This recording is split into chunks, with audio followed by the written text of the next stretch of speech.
Welcome to day one of the 2025 Imagine Festival of Ideas and Politics. 7 days of about 100 events and about 80 venues doing lots and lots of things through the week. Hopefully this might be your first event, but hopefully it'll not be your last today. I'm Alan, or this week. It's tricky to get another one in tonight. I've looked. There's plenty of good things, but we can't get there. I'm Alan Meban, and it's my delight this evening to be in conversation with Cory Doctorow. He's a science fiction author, an activist, and a journalist, but he knows that, so he doesn't need to be there to be told. Cory Doctorow, put your hands together for him, and he may even hear. I'm really glad you're here tonight because the audience will not be aware that, as well as things crashing, if they've been stalking you online, they'll realise travel plans didn't quite go the way they were meant to, and the electrical substation at Heathrow kind of affected you. Did you discover any new means, any new examples of enshittification during that process of trying to get travel rebooked and things? Was that a good use case? Well, I certainly did run up against a thing where British Airways was telling me that to rebook, I needed to phone. And then when I rang, it said you needed to go online. And then when I went online, it said you needed to ring. But I don't reckon that's like a new phenomenon. I think anyone familiar with BA is intimately familiar with this mode of crisis management. That seems pretty good. We've been checking. Some of the people have read some of your fiction in the audience, and none of them, I don't think, have actually. Maybe one has read Picks and Shovels. So we can talk about it, but we'll choose how much we want to spoil of it. For the next hour or so, there's kind of two big things I'd like to kind of talk to Cory about, and then we'll probably kind of weave in some of the questions that you can come through. Ask.accidental.live. If you want to feed them through, they'll come up on the screen. If they're really good questions, I'll take them as mine. If they're really bad questions, I will name you and shame you. But the two things I want to talk about the book and the character behind Martin Hench, who's in it, and then we'll maybe morph into the how do we de-shittify some of the things that are kind of going on. But Cory, what was the first, when you were young, what were the first computers that made an impact on you, that kind of set you on this journey to where you are today? Well, I often tell young people when they ask me about how they can have a career in computer science or in the tech industry, that if they don't have the foresight and gumption and kind of proactive nature to be born in 1971, I just can't help them.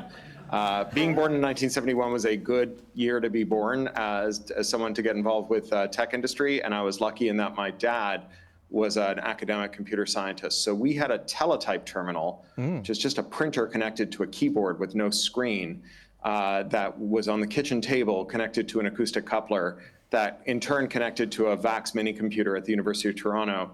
And my mom was a kindergarten teacher, reception teacher. And because you could only interact with this computer through printouts, paper was kind of the limiting factor of computation. And so my mom would bring home that sort of coarse brown paper towel from the toilets at the kindergarten class. And you get 1,000 feet of it, and you print your computing session up one side, print another computing session down the other side, and then you'd carefully re-roll it and send it back into the kindergarten so the kids could dry their hands on it. Okay, so yeah, and there are elements of this I feel are probably in the latest book as well in terms of fanfold paper and things. We're getting there. I mean, did things like War Games, the film, did that kind of pass you by? I'm a 73 born person, so I was kind of about 10, 11 when that came out in the UK. And it was one of those moments of going, oh, this hacking thing, oh, that's really just a guy using computers. He's not actually doing anything wrong. He's just trying to set off World War III. So there was kind of, that was kind of quite formative for me. Was it all just about what was around the kitchen table, or were there other kind of cultural influences? Well, certainly, I was a science fiction fan from way back. I grew up in Toronto, where we had as close as I think anyone has ever seen to a formal apprenticeship for science fiction writers. So this woman, Judith Merrill, who is a great critic and editor and writer, went into voluntary exile from the United States after the Chicago police riots in 1968, brought her kids with her, and brought her books with her. She and Frederick Pohl, another great science fiction writer, had been married, and in the divorce, she got the books and the kids. And when she came to Toronto, she donated the books to the Toronto Public Library System, where they formed the nucleus of what's now the largest science fiction reference collection in the world, now called the Merrill Collection. And she was the writer in residence. And when I was about 9 or 10 years old, we took a trip down, and she said, anyone who wants to bring stories to me, I will critique them. So to use a very Canadian simile, this is like Wayne Gretzky saying, if you want to work on your slap shot, just come down anytime and I'll help you out with it. So as a result, I just had this enormous resource in the form of Judy Merrill, but also in the form of this fantastic library that had a mandate to collect one of every work of science fiction published in any language, and had a circulating collection as well. And so I was reading a lot of science fiction from early on, and a lot of that had to do with computers. And certainly by the early 1980s, I'd encountered the cyberpunks, Bruce Sterling, William Gibson, Pat Cadigan, and so on. And so their visions of what computers could be were hugely influential for me as an adolescent. And of course, War Games was a great movie, and Sneakers later, and so on. But it was really books for me. That was kind of where I got my teeth into it. And also, nonfiction. So there was a magazine called Creative Computing that actually features in Picks and Shovels. That was an early counterculture magazine about technology.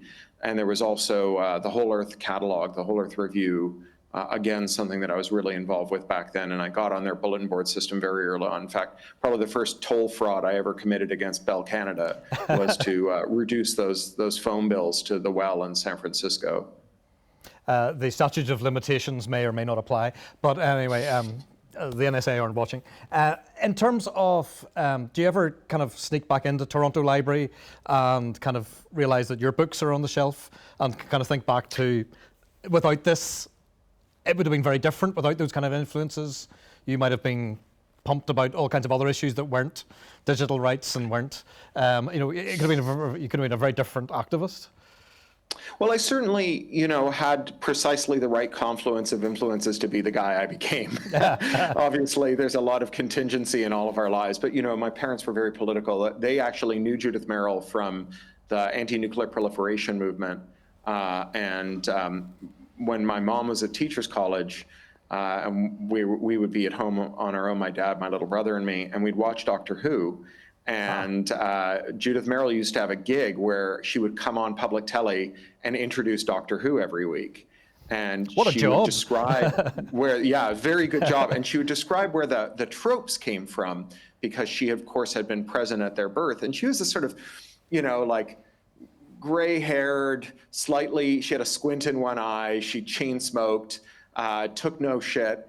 And she would come on every week and she would say things like, tonight's show is about time loops. I remember we invented time loops at a spaghetti dinner at the Futurian House in 1938. I remember very clearly because Isaac Asimov was there and he wouldn't stop grabbing Cyril Kornbluth's girlfriend's ass. Anyway, we all wrote 17 stories about time loops, and I took the A train to Rockefeller Center and I threw them over John W. Campbell's transom, and he published them all in the next year, and that is where time loops come from. So, I had all this confluence of political activism and science fiction. I myself was very involved in political causes. I went to a groovy hippie alternative school that was meant to get you a diploma in 4 years. I took 7 because I spent 1 year of it just organizing street demonstrations against the first Iraq War, and another year where I moved to Mexico and rode on top of a hill for a year with my savings. Without formally dropping out. I think they probably collected fees from me and just marked me absent for the year. So, I definitely lived in the right time and place for all these things to happen. So tell us, Martin Hench turns up at the beginning in Red Team Blues, which has lost its cover, but we'd like to acknowledge that there's somebody. When I got this copy, there was a plane ticket inside. Of somebody who had been reading it, but the good news is it was the corner of its page was turned quite near the end, so I think she got all the way through, because the ticket was about page 15. For a while I worried this isn't going to be good, but she got to the end. And then there's so we kind of found out about this Martin Hench, this kind of cybersecurity blockchain stuff. If you haven't read it, that goes there. And then there's the Bezzle, which kind of is like a prequel, which you have conveniently got a copy. There's some at the back that you can buy, but he can't sign because he's not here.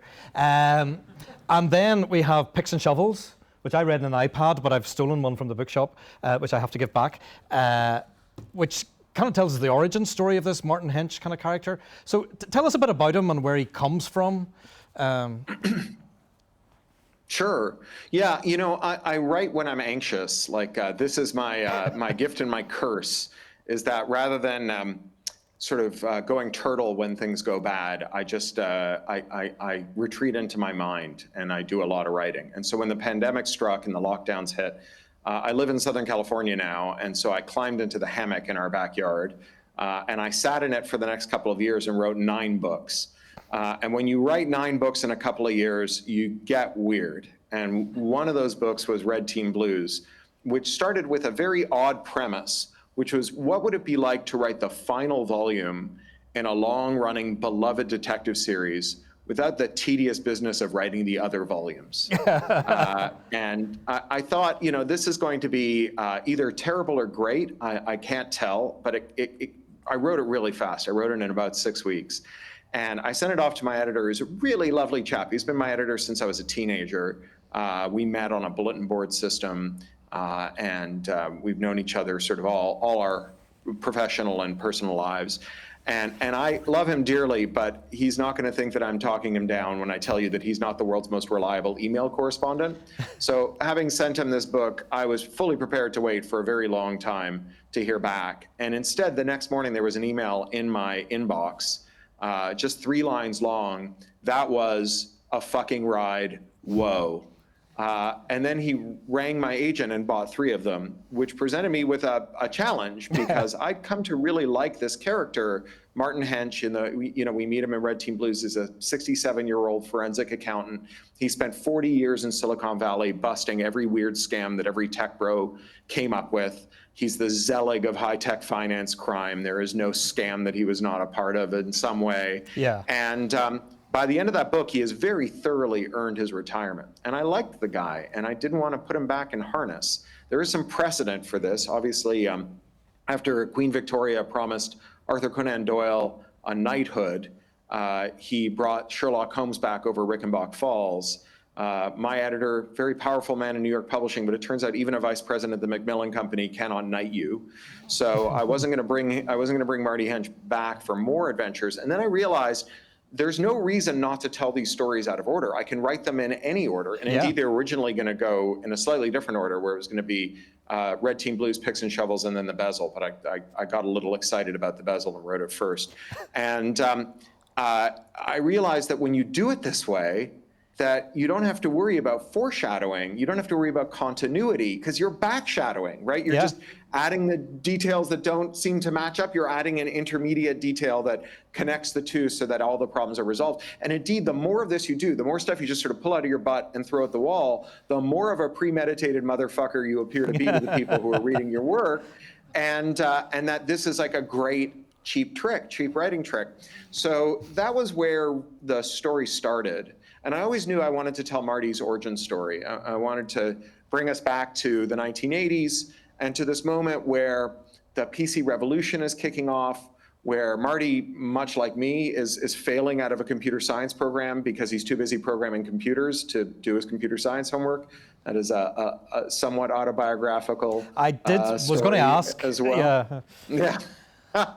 And where he ends up in a place that features heavily in my imaginary, the San Francisco of the 1980s, where I spent a lot of time just thinking about what was at the other end of the modem when I was that age.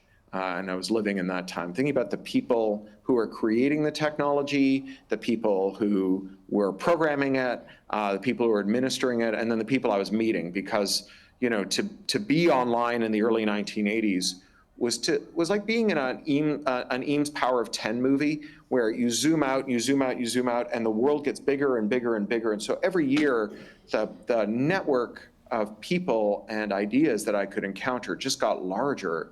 It was extremely exciting. And having spent a lot of time thinking about San Francisco in those years, thinking about the punk scene in those years, because I was a punk kid and I was listening to Jello Biafra and the Dead Kennedys back then, thinking about the political scene back then, I was really interested in visiting that imaginary world that I'd spent so much time daydreaming about and putting it into a novel. In terms of you and Martin Hench, There is an age difference, but I mean, he's a very strong sense of morality. He's a very strong sense of believing in people who want justice and really hating people, destroying people who don't have a good sense of justice. He's very good on. Actually, he's surrounded by women who are really capable, really courageous, really brave, which is unusual for science fiction, cyberpunk stuff. Often is a very male-dominated world, and I guess the henchmen are, but particularly this last one, I mean, it's a set of women that he's trying to help, and they are also basically rescuing him at the same time. And he's also managed really into spreadsheets. So I mean, how much of that kind of resonates with you? How much of this should we see this as autobiographical? That you're a kind of a courageous warrior for social justice and spreadsheets? Well, look, I mean, in some sense, all characters are thinly veiled versions of the author, because unless you believe in telepathy, then you have to agree that the only interiority any one of us can ever access is our own. And so the only reference point you have to imagine what's going on in someone else's head is what's going on in your head. And so even when you try to imagine someone very different from yourself, you're imagining the way you would imagine them, right? It's still refracted through your own subjective experience. We have not solved the intersubjectivity problem, no matter how much my wife likes to say that when I have a cold, I'm really putting it on, and that I don't feel nearly as bad as I say I do. And so I definitely have some aspiration in there, but as to Hench's causes, the windmills he tilts at, I have been known now and again to get involved in sort of individual cases and individual causes, but I'm an activist and not like a detective or a hero. So an activist, I think, broadly works on systemic issues. And that has been my work with the Electronic Frontier Foundation and the Open Rights Group and other activist groups that I've been involved with in my life. And, I think one of the things that makes Marty Hench restless is the knowledge that despite the fact that he keeps finding and neutralizing these monsters who are plaguing other people's lives, that there's always three more behind them, because the system creates them. The system creates the space for it. This is really, I know we're going to talk about enshittification later, but this is really the crux of the enshittification thesis, that it's not that we have worse CEOs. The CEOs were always who they are. It's that the constraints that we used to put on them that kept them from kind of expressing their most wicked nature have been systematically dismantled over 40 years of neoliberal economics, producing this moment where people who, under other circumstances, might have behaved themselves better are now fully free to behave themselves as badly as they'd like. And so I'm much more involved in systemic fights, which are a lot less satisfying in some ways, because you never truly win a systemic fight. You just sort of nudge the direction of the system in one way or another, along with lots of other people who are trying to move it along. As to spreadsheets, yes, I'm a big fan of spreadsheets. I think they're quite science fictional. The ability to sort of build a counterfactual very quickly is very science fictional.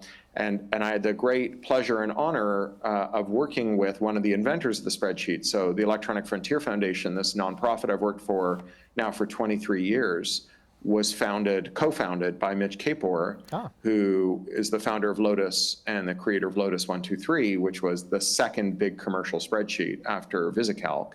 And I also know the VisiCalc guys. And so I've had the great privilege of knowing some of those spreadsheeting pioneers, and also for the organization I work for to have been funded with seed money initially 20, 30 some years ago, with the money that the spreadsheet created for Mitch.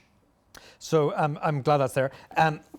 The latest book, kind of very small spoiler, but in terms of the topic, I mean, you're looking at kind of the burgeoning kind of growth of the PC industry, a machine that sits on top of the desks. And you choose, as the kind of the baddies in this, though it is hard to track down who's actually, there's a lot of people who are kind of bad in this, but you've kind of three religious leaders, in a sense, they get known as the Reverend Sirs, of different faiths come together. Is there kind of an extra symbolism? I mean, why did you kind of hit upon religion as the the means of sustaining that? I mean, could it have been basketball or sport, or or something else, or is there something extra good about pinning this to religion? Yeah, so I don't think it's a huge spoiler to say that the story revolves around two PC companies from the weird era of the PC. In the early 1980s, we didn't know what PCs were for, who was supposed to use them, who was supposed to make them, what shape they were supposed to be.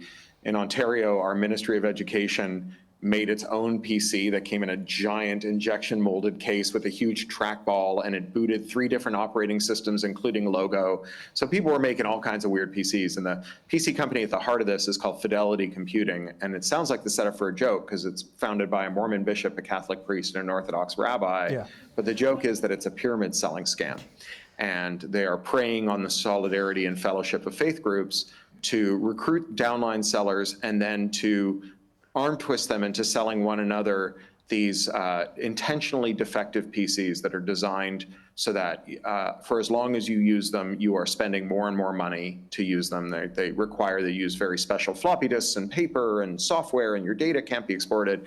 And they're designed so that it's very hard to stop using them once you start, that you have to give up rather a lot when you start using them. And this is a job that Marty finds himself in when he finds his way to Silicon Valley, but he very quickly discovers that he's working for the bad guys and goes to work for their rivals, a company founded by 3 ex-sales managers from Fidelity called Computing Freedom, founded by a nun who's left her order and fallen in with the liberation theology movement, a Mormon woman who's left her faith over its opposition to the Equal Rights Amendment, and an Orthodox woman whose family ejected her because she's come out as queer. And these 3 women are making the tools to liberate Fidelity Computing owners and users from the trap that the reverencers have set for them.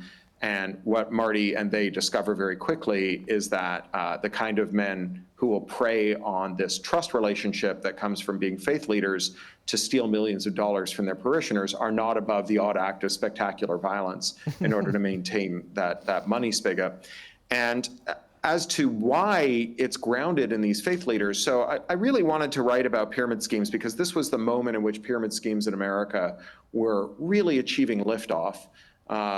In the late 1970s, Gerald Ford, who became president when Richard Nixon resigned, intervened in a case against a huge Ponzi scheme, pyramid scheme called Amway, stands for American Way, whose founders, Richard DeVos and Jay Van Andel, had been in his constituency when he was a congressman, and he was a great pal of theirs. And it was a criminal enterprise that was making millions and millions of dollars. And Ford stepped in and ordered the consumer regulator to drop their case against Amway, and instead to create a rule that defined Amway as the good pyramid scheme, and therefore to create a formal basis for any other pyramid scheme to be good, to be lawful, simply by adhering to the same model that Amway had adopted. And which is basically don't be too greedy. So if you can reach it, there's a bar that if you go over that, you're a pyramid scheme. Under that, you're just exploiting people. Well, but the rule was quite unadministratable. So really, all you had to do was say you weren't being too greedy. You could be as greedy as you wanted. You just had to have these fig leaves. And so this set in motion something that has stolen billions of dollars from Americans, but more importantly, it has systematically destroyed the solidaristic bonds between Americans. So there's a really compelling idea I encountered a while ago that a pyramid seller is like the mirror world bizarro version of a union organizer. That what a pyramid seller, if you want to recruit a pyramid seller, what you do is you find the person who's most credible, has the most social capital in a community that relies on social capital, that depends on it. And this is one of the reasons that I chose faith groups, and specifically faith groups where large families were the norm, because if you're in a faith group with a large family, where everyone has large families, you really rely on your fellow travelers because you've got too many mouths to feed. And so you're all lifting each other up and holding each other up. And so there's a lot of social capital there. And so as with a union organizer, you find the person with the most social capital, and then you teach them how to have a structured conversation. But the structured conversation that a union organizer teaches is supposed to create solidarity. And the structured organization of a pyramid seller is designed to consume solidarity, to transform social capital into real money, relatively small amounts of it, given how valuable that social capital is. It's very bad trade. And then to funnel all that money up the line to the person who's invented this cult and who's running this cult. Yep.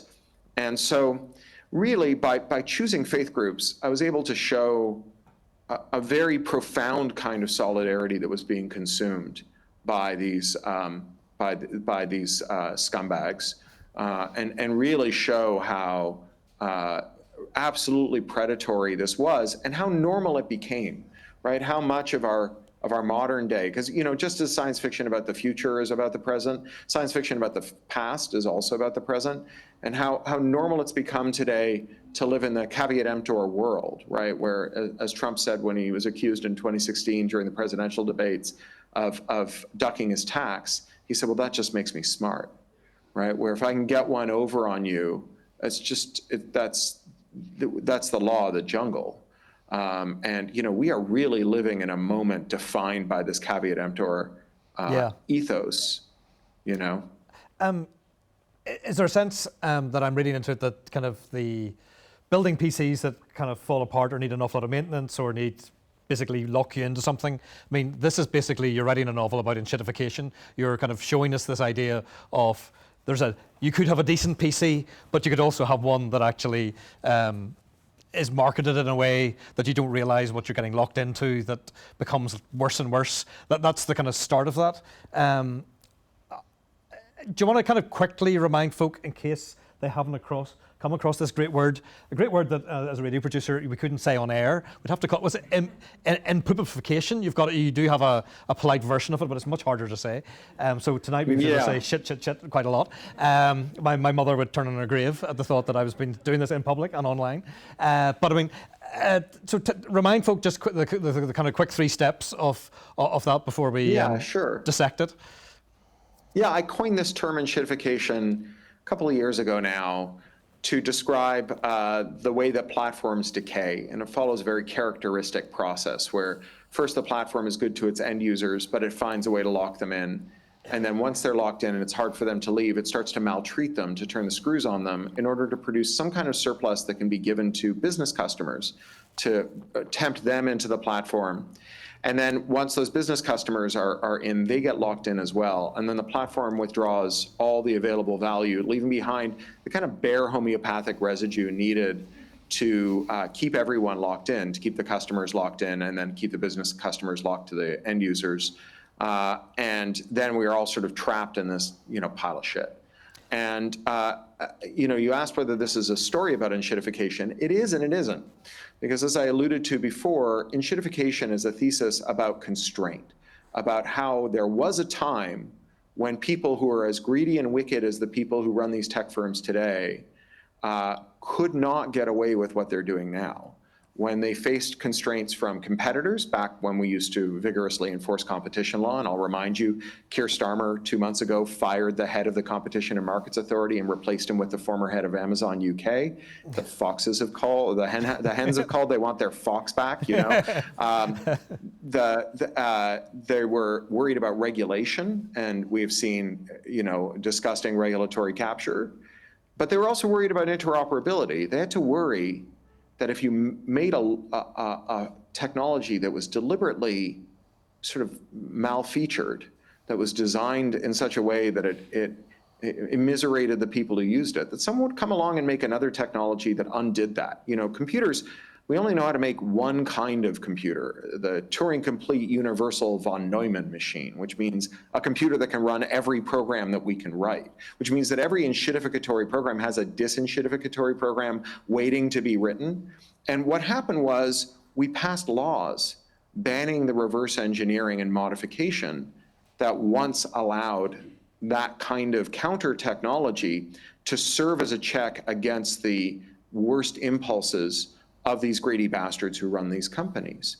And so while it was the case back when, say, Microsoft was dominant in the early 2000s, and they were setting out to ruin Apple by not updating Microsoft Office for the Mac, so that it was basically impossible to use a Mac and exchange files with Windows users, that Steve Jobs could just solve that by tasking some of his employees to reverse engineer Microsoft Office and make pages, numbers, and Keynote that perfectly read and write Excel, Word, and PowerPoint. But if you do that today, well, thanks to the UK's implementation of Article 6 of the Copyright Directive, you would go to prison. And so because it's now illegal to modify a technology to make it better, we invite firms who've got us locked in to make it worse.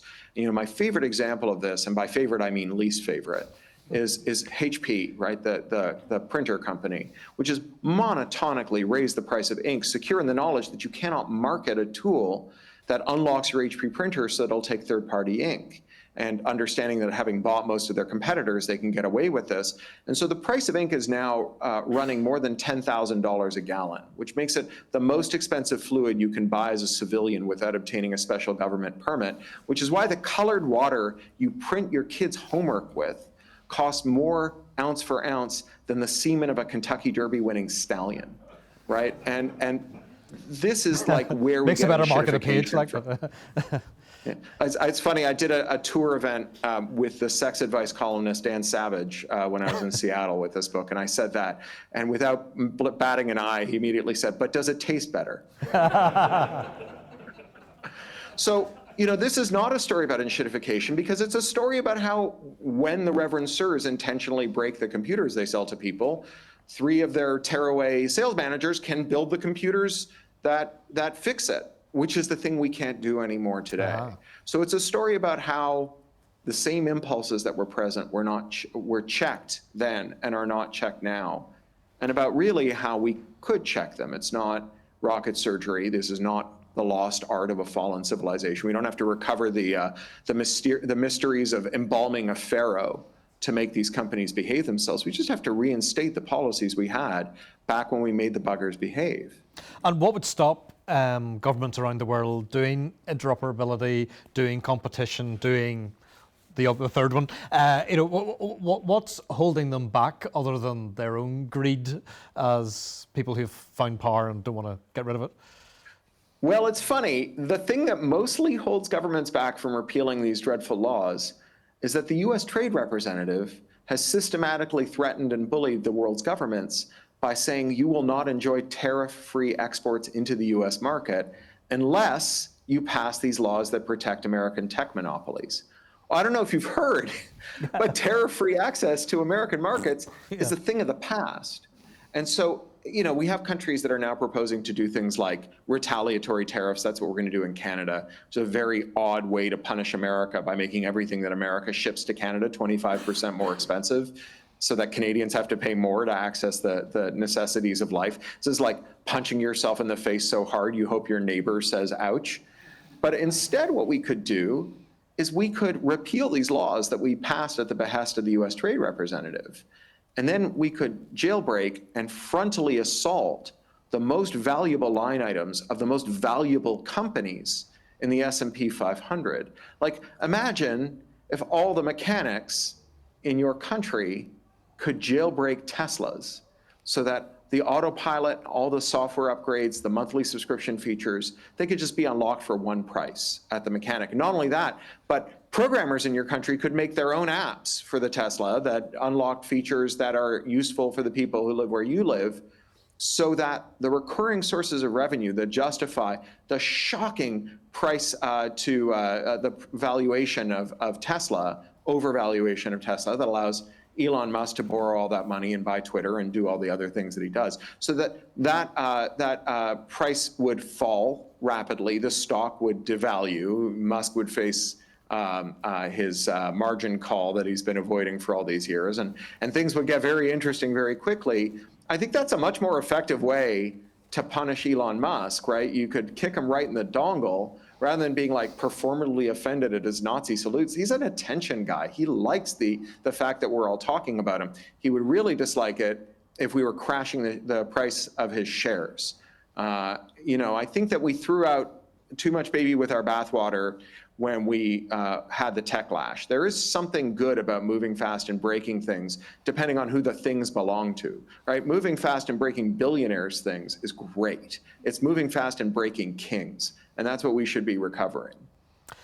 In book 2, the Bezzle book 2. Sorry, I've read the 3 in a row in the last couple of weeks. So it's as if you only had 3 books, but apparently there's a back catalogue of at least 20, 30, 40 of them. 30 some. Yeah, but at least I read some of the blog posts when they came out years ago. But anyway, the Bezzle, you have a character who refers to Trump's first presidency as, we're living in a golden age of grift. We just need to put a guy in the White House who brags about his criminal acts, says they make him smart, and so on. Our second kind of term of Trump is very much less characterised by going to play golf at the weekend and seems to be a man who is on a mission to change the world as if he only has days left to live. I mean, he's in a real kind of riding to hell fast as he kind of goes through things. So do you see there are opportunities, are there any opportunities within the US as part of that to fix things, or is it all external to the US because of Trump that it would happen? Is there anything positive happening internally within that country? Well, one hopes that the Democrats will pull their socks up. It's yet to happen. Alexandria Ocasio-Cortez and Bernie Sanders have been having these giant rallies, but apart from that, the Democrats seem, as ever, in disarray. Yep. But, there was a man called Milton Friedman, who was an economist or an economist, who was the kind of court sorcerer to Margaret Thatcher and Augusto Pinochet and Helmut Kohl and Ronald Reagan. And he had these ideas that were quite odd for the time in the 50s and 60s. He wanted to dismantle all of the post-war prosperity programs and really kind of send working people back to their natural place as forelock-tugging plebs who knew their place.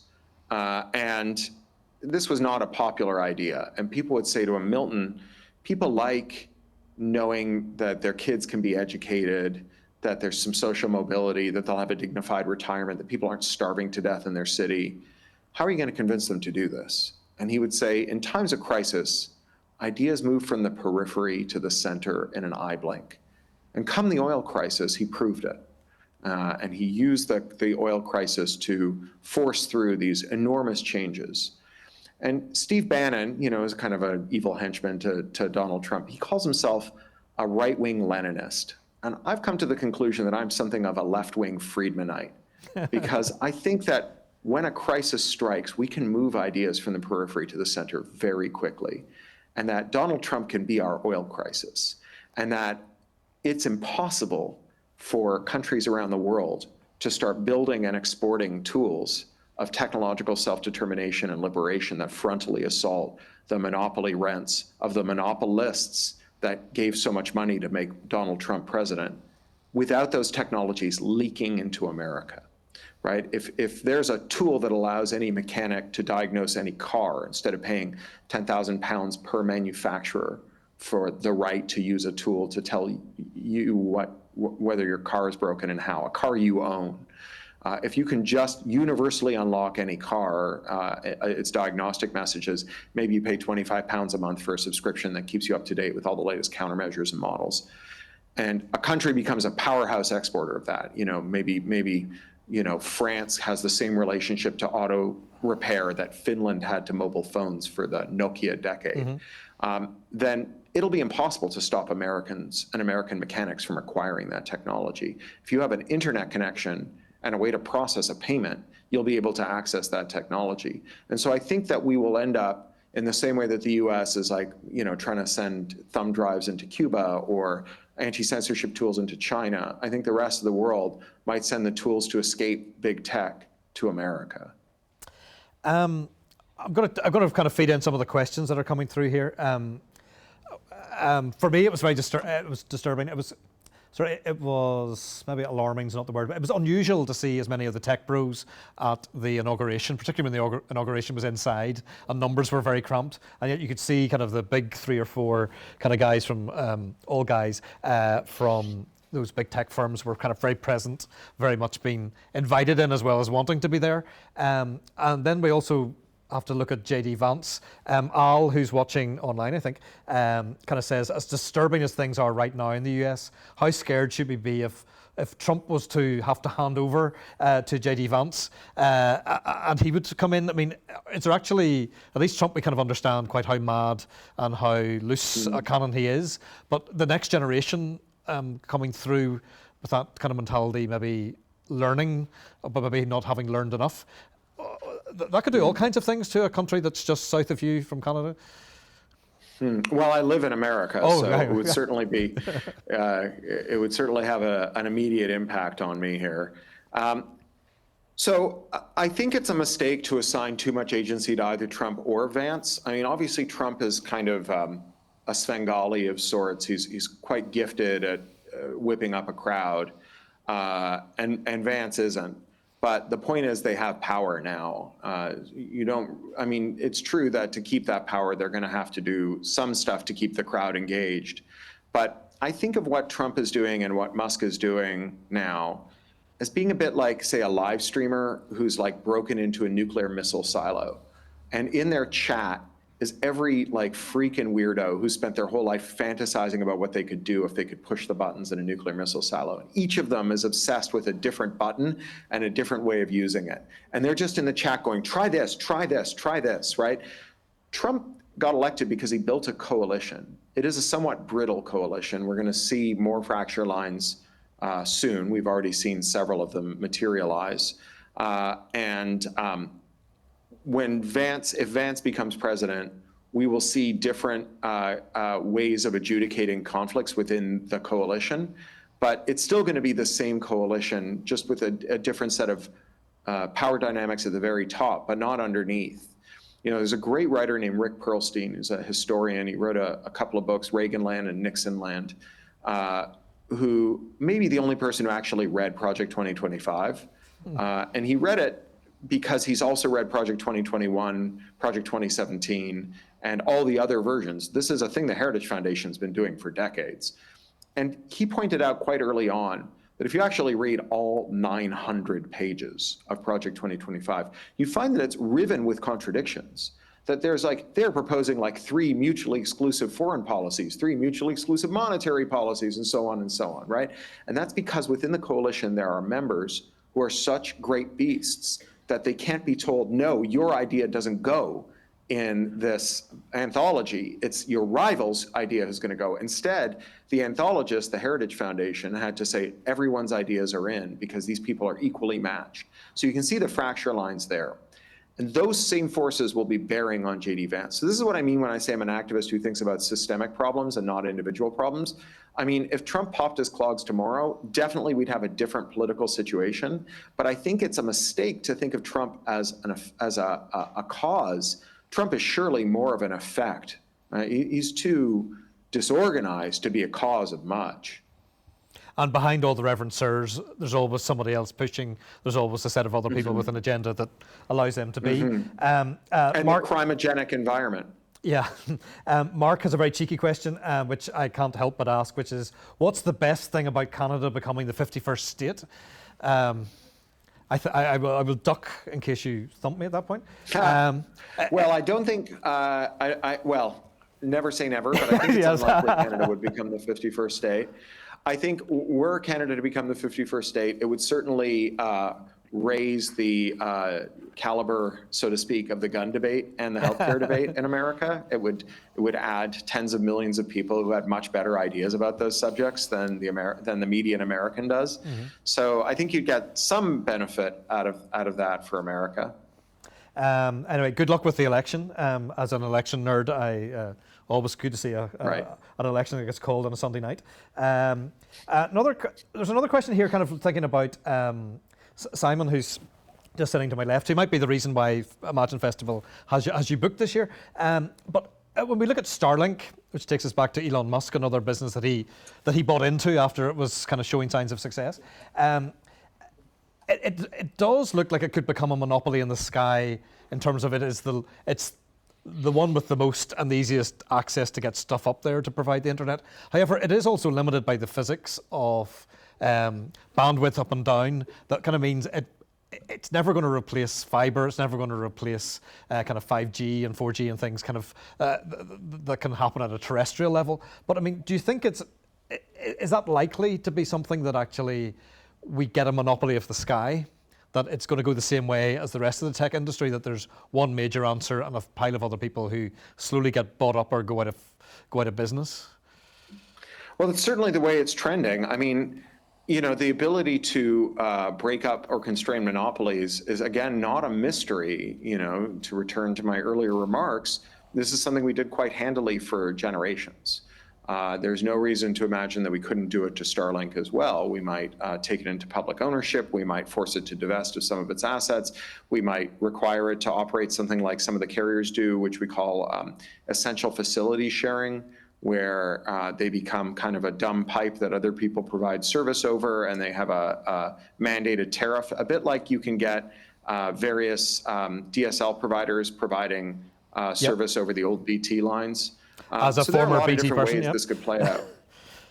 Yeah, as a former BT software person for 21 years. Yeah, so OpenReach and all the other providers. And that becomes, but you need regulation for that to happen. And regulation, sometimes it seems to fix things and sometimes it seems to just kind of happen and everybody ignores it. It doesn't answer, it's not always going to be part of disenshittifying. I mean, that's another question that's kind of here in terms of, can we rely on governments to do some of this, or does it have to be grassroots? Is it a bit of both? Do both have to kind of tug at the string to try and make the whole thing work? So I think you have to have states as a counterforce to corporate power. And I think that even if you are the kind of Musk-addled libertarian who can no longer open your copy of Atlas Shrugged because the pages are all stuck together, you should still understand that states have a role to play here. If you think the only thing that a state should do is force corporations to honor their contractual obligations and individuals to honor their contractual obligations, then you still want a state that is powerful enough to accomplish that. And so the referee in any game has to be more powerful than any of the players. Otherwise, the players can tell them to get stuffed. And so the largest corporation you're willing to countenance determines the size of the smallest government you can have. It has to be bigger than that in order to keep it in check.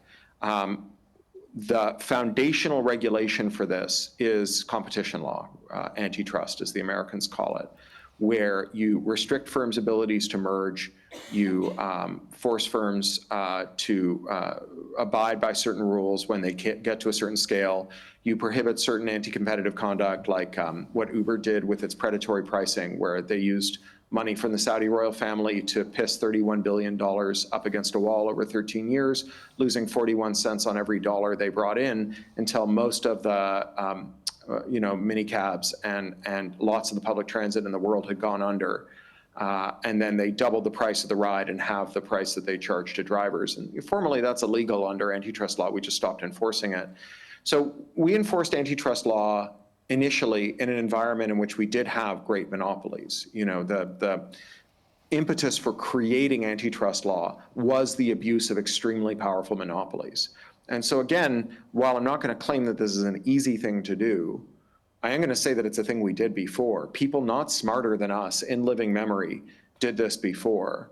If you want to read a remarkable book about this, a woman called Ida Tarbell in the 1910s wrote a 2-volume history of the Standard Oil Company called The History of the Standard Oil Company, Volumes 1 and 2. And they were syndicated in the most popular magazine in America at the time. She was a muckraking, self-trained journalist whose father had been a Pennsylvania oilman who'd been bankrupted by John D. Rockefeller. And after being the first woman in America to get a science degree, she went on to become a crusading journalist who eventually brought down the Standard Oil Company by explaining how its scams worked. The books are remarkably good reads even today. Tarbell herself is an incredible figure. She was also a key figure in the suffrage movement and an incredible public speaker. The transcripts of her speeches just make your heart soar. She's really amazing. Generative AI, so we're kind of getting to a stage in society that it feels like people nearly understand the difference between the widest of AI and then generative stuff. You have been long campaigning around digital rights, around copyright, kind of around liberalization, but also around, I guess, that the creator maintains control. Is that right? So you're quite keen. You write books. Sometimes they will be available freely for people to have. If you want to buy the Dead Tree version, that's possible. But also, you're keen that they're not locked into a device, so Kindle versions aren't DRM'd. I think I understand Audible. You can't get an Audible version on Audible because they mandate that everything has to be DRM'd, so you have to record it and issue it kind of separately and things. So tell us a bit about how you see kind of AI and kind of training those kind of large language models on your material and other people's material with or without your permission. How does that work? Are you happy? So first of all, as the first person who's mentioned AI today, you now owe everyone else in earshot a drink. Yeah. As with blockchain, 98% of all conversations about AI are non-consensual. It wasn't somebody did ask a question, but it's gone off the screen. I see. Well, maybe they owe us all a drink then. Yeah. So look, I think that there's two ways to think about AI training. So one is what effect, whether it's unlawful and whether it should be, and what effect that would have on creators' livelihoods. And then the second one is on what else we could do about AI and how to think about AI more broadly. So under US copyright law, I think it's a real long shot to say that training AI on a copyrighted work without permission is a copyright violation. And we could dig into that at great length, but I think if you decompose it into the separate steps, you can see why. So obviously making a transient copy of a thing that exists and is copyrighted is not illegal, right? That's what every search engine does. It makes a copy of a copyrighted work. Those web pages that search engines are grabbing, they're no less copyrighted works than my books. It's copyright inheres at the moment of fixation of a work of human creativity. So the minute you have a creative impulse that you put into some tangible medium, the copyright pops into existence and lasts for your life, and 50 years in the UK, 70 in the US. And so it's clearly not a copyright violation to make a transient copy of a work.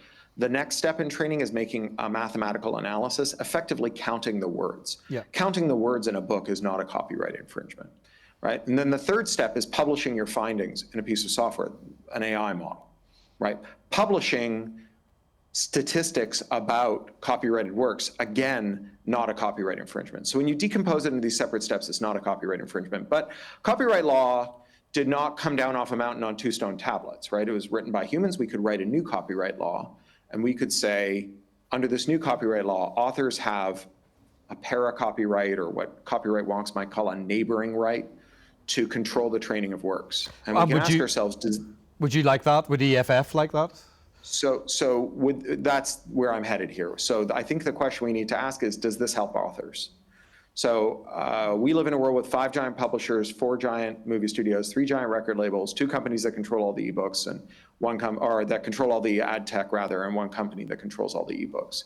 And in that world, we have very little bargaining power as creators, right? So if you give us a right, our bosses will alter the boilerplate contracts that are non-negotiable to say that right has to be turned over to them as a condition of doing business with them, right? So this is like giving a bullied kid extra lunch money. It doesn't stop the bullies from taking the lunch money, right? In fact, if you give the kid enough lunch money over a long enough time scale, eventually the bullies will use some of that surplus capital to run a global campaign to urge more lunch money for starving children, right? And so we need an intervention that is structural here, because if you think about Getty Images or the big 5 publishers or any of these other entities, including ones that are suing the AI companies, who frankly, they can all go to hell. I don't like the AI companies or anything, but they're suing these companies. These entertainment companies, these media companies, the only thing they hate more than people taking their stuff and republishing it is paying the creative workers who make it, right? Getty absolutely would prefer never to pay another photographer another penny for the rest of time. And if Getty can alter its boilerplates to say that as a condition of continuing to sell photos to us, which is the only way to be a commercial photographer to a first approximation, you have to sign over your training rights, then Getty acquires a corpus of works that are cleared for training.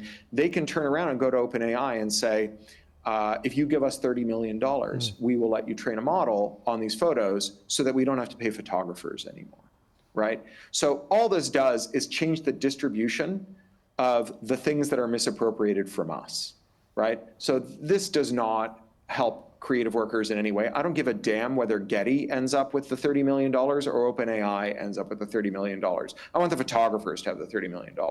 So let's talk about ways that we can get them that. The first one is that copyright law increasingly and more and more definitively does not extend to works created by algorithms. Copyright is the benefit of a work of human creativity. This is why, if you remember the monkey selfie was not eligible for a copyright, because monkeys cannot have a copyright because only humans get copyrights. So the US Copyright Office and now 2 appeals courts have confirmed that works made by AI are not eligible for copyright. And as a creative worker, this is the best news possible, because it means that the only thing that my boss hates more than paying me, which is having people take the work that they get from me, whether or not they pay me for it, and reselling it, that's the thing they can't do if an AI makes it, right? They can only get that if they pay me to make it. So that's very good. And creative workers should be out there cheering on the US Copyright Office, a sentence that I never thought I'd be uttering, Yes. having spent a quarter of a century on the other side of the USCO. The other thing, though, is we can learn from my neighbors here in Burbank, who spent a whole summer out on the picket line in front of Warner, Universal, and Disney, our local studios, doing sectoral bargaining, which is a thing that's illegal in most of the US, where a group of freelancers can be represented by a union against all of the firms in a sector, and arguing for the labor right to control the use of AI in their writers' rooms and in their creative areas. This is the one time that we've actually seen a successful anti-AI labor displacement campaign. It was very successful. But finally, I want to say, let's not assume that the AI company's promises are real, because the AI company's current product is not fit for purpose, right? The AI slop is just not good art. It's not good writing. It's not enough. You would not pay to go see a movie made by an AI. And they say, oh, but you will someday. Someday we'll shovel so much data into the furnace that the AI will start to produce things that have the same creative spark as human work. And I think that this is a card trick where we can see the card being palmed. Because really what they're saying is, we've bred these horses and they keep running faster and faster. And if we keep doing it long enough, one of these mares is surely going to give birth to a locomotive, right? The reason that AI fiction isn't good fiction isn't because the engrams aren't long enough or the training corpus isn't broad enough. The reason is that a work of fiction constitutes thousands, if not millions, of individual communicative decisions about word ordering and word choice and dramatic action, character design, and so on, in which a human creator, not even consciously, makes a series of micro decisions in order to communicate something to an audience member. And when you prompt an AI, right, when you say, give me E.T., but make the hero a dog and have a car chase in the second act and a big finale with a love interest, which is, your basic studio executive's notes to a writer's room, that the only creative, communicative work being done are those 3 or 4 sentences. And so it doesn't matter if you pad it out with, 100,000 words of bullshit. There's still only 3 things being communicated to the audience member, and you can tell. And indeed, not only is this bad, but it's worse than just the 3 sentences, because the amount of communication per sentence has been diluted. Right? You've got 3 sentences spread out over 100,000 words, which means that sentence for sentence, the amount of communicative intent rounds to 0. And so as a result, the work is just not very good, and it doesn't get better if you add more training data. So let's, remember that although an AI can't do our job, it doesn't mean that our bosses won't fire us and replace us with an AI that can't do our job. But we shouldn't stipulate that the AI can do our job now or that it will do our job later. It kind of brings us nicely back to Picks and Shovels, which is out. Is there any chance that we're going to get a 4th and 5th dip back in? You said there was kind of a 3-book deal, but will we see more of Martin Hench in the future? I'd like to. That's my vote. But we'll see. Yeah, we'll see. I have 3 more on the drawing board. Excellent. But I have other books that I want to write and other books coming out. So there's a Little Brother short story collection in the pipeline. I've turned in the manuscript for the Enshittifying book to Farrar, Straus and Giroux. It'll be out from Verso in the UK in October. And I've got an essay collection coming from them the following year. I've just done a deal with Creative Commons to bring out a little collection of my Creative Commons licensed collages for their 25th anniversary. So I'm going to do a little art book. And I've been noodling with a new YA book. So never say never, but I don't know what it's going to be next. My kid graduates from secondary school this year, is off to uni in the following year. So we're going to have a lot more flexibility. We might travel more. I don't know. I find it hard to imagine that I'll write less, given that I write when things are bad, and things seem to be very bad indeed. I think you've got 3.5 years of bad coming. Yeah. A couple of people have kind of shout outs for Unauthorized Bread. Getting somebody likes. I know Shirley Ann's in the audience, and Little Brother was very important for her as a young adult author of quite renown here. So good to see there's a bit more of that coming out. Hopefully, maybe sometime. You've probably been in Belfast before, I suspect. I sure have. Yes, so you're not. Yeah, I was saying before, I had a long and very nice romantic involvement with a woman from Antrim Town.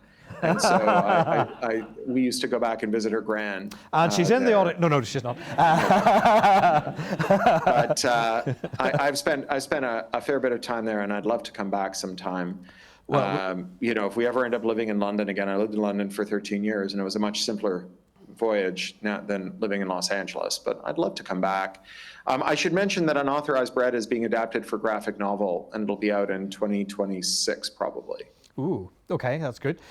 So thank you so much for your time, and thank you for coming to Imagine Festival. For the folk who are here in the darkness, there are lots more events. There's about another 93 of them over the next 6 days. Since we've mentioned AI, we can say it again because it's Ronan, I think, asked the question. He deserves the drink. But anyway, the NUJ have a Lyra McKee symposium up the street in the Crescent, and they're looking at threats and opportunities of AI within journalism. That's on Friday evening if you want to go to that. Otherwise, there is lots more stuff in our clown themed program over the next few days. Cory, thank you so much for your time. Thank you. I should say I'm still a dues-paying member of the NUJ, so excellent. Go out to that event. I'm sure it'll be very good.